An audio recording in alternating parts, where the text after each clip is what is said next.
bà ông được su ông ban chẳng ngàyនេះខ្ញុំមកព្យាបាលជំងឺឬដងបាតអ៊ំចឹងនិយាយពីថ្ងៃមុនតិចបងប្អូនថ្ងៃមុនខ្ញុំមកជួបគាត់ណាខ្ញុំនិយាយតាមត្រង់មកខ្ញុំអត់ហ៊ានទទួលព្យាបាលទេដោយសារតែគាត់មានជំងឺ2ហើយទាំងវ័យរបស់គាត់ក៏ច្រើនខ្ញុំដល់ដំបងអ៊ំមិនចុកមែនអត់បាទចុកខ្មោចនិយាយជាកើតទៅហ្នឹងបើខ្ញុំមកហ្នឹងនិយាយកើតទេហើយទៅមកខ្ញុំក៏បានសួរនងគាត់ច្រើនដែរក៏គាត់និយាយបានតិចតួចហើយខ្ញុំហ្នឹងខ្ញុំបើនិយាយមួយម៉ាត់ថាចិត្តខ្ញុំថាខ្ញុំមិនហ៊ានទេដោយសារឃើញគាត់ចុកខ្លាំងពេកទៅមកក៏ខ្ញុំសម្រេចចិត្តនឹងឲ្យគាត់ហូបថ្នាំក្លនហើយបងអ៊ំឥឡូវនិយាយពីអាការៈមុនហូបបន្តិចថ្ងៃហ្នឹងអ៊ំឯងចុកបត់ជើងអត់ចេញទេអ៊ំមែនទេថ្ងៃហ្នឹងអត់ចេញទេបាទអញ្ចឹងថ្ងៃដែលខ្ញុំមកដំបូងគាត់ចុក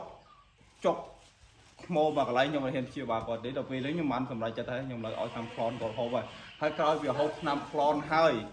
អ៊ំបត់ជើងហ្នឹងណា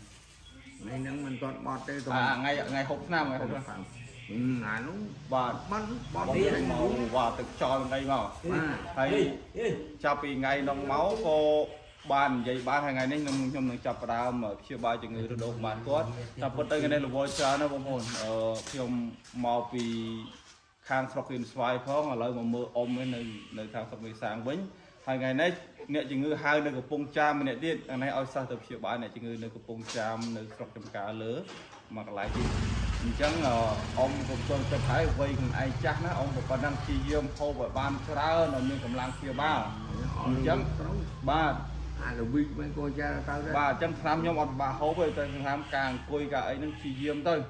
វ័យប៉ុណ្ណេះនៅការចៅទូតអី4 10នាក់ទៀតហ៎ចាំអរគុណបងប្អូននៅតាមដានបាទវីដេអូបន្ទាប់ទៀតលើការព្យាបាលនិយាយហៅនិយាយបាទជឹកខ្ញុំចង់អាលាស់មើលអីនៅខ្លាំងដែរបង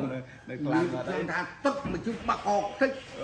ដៃនឹងអញ្ចឹងណាបាទថ្ងៃមុនមកមានខ្លាំងអញ្ចឹងណាបងប្អូនលេងនៅរួញកន្លែងនេះចុកណាស់កំពុងពេលចុកមើលគឺទុកឲ្យហូបថ្នាំតែមួយល្ងាចទេបត់ជើងដើរចោលស្រួលអ៊ំណាហើយក៏ស្រួលដល់ថ្ងៃហ្នឹងខ្ញុំឃើញគាត់មានកម្លាំងកំហែងប៉ុណ្នេះហើយបានចាប់ផ្ដើមព្យាបាលជំងឺរដូវបានដងខ្ញុំមិនបាទយើងចោលទៅផោមគ្រប់យ៉ាងឲ្យបាយថ្ងៃហ្នឹងបានបាទមួយអីមិនតាន់មកដល់ឃើញអាបាយនឹងអាដីនេះនឹងស្អប់ឥឡូវមានបាយមានកម្លាំងអញ្ចឹងបងប្អូនការព្យាបាលជំងឺរដូវបាតខ្ញុំនេះមិនមែនតែរដូវបាតទេជំងឺក្លន់កាពះខ្ញុំសម្រួលទៅជំងឺអស់ទាំងនឹងអស់ហើយឲ្យមានកម្លាំងដោយគាត់មើលចាស់អញ្ចឹងបានខ្ញុំមកព្យាបាលជំងឺរដូវបាតតាមក្រោយអញ្ចឹងសម្រាប់បងប្អូនដែលមានជំងឺរដូវបាតជំងឺក្លន់កាពះបាទទាក់ទងមកមិនខកបំណងទេបាទទទួលព្យាបាលជាបន្តលោកបងប្អូនបាទ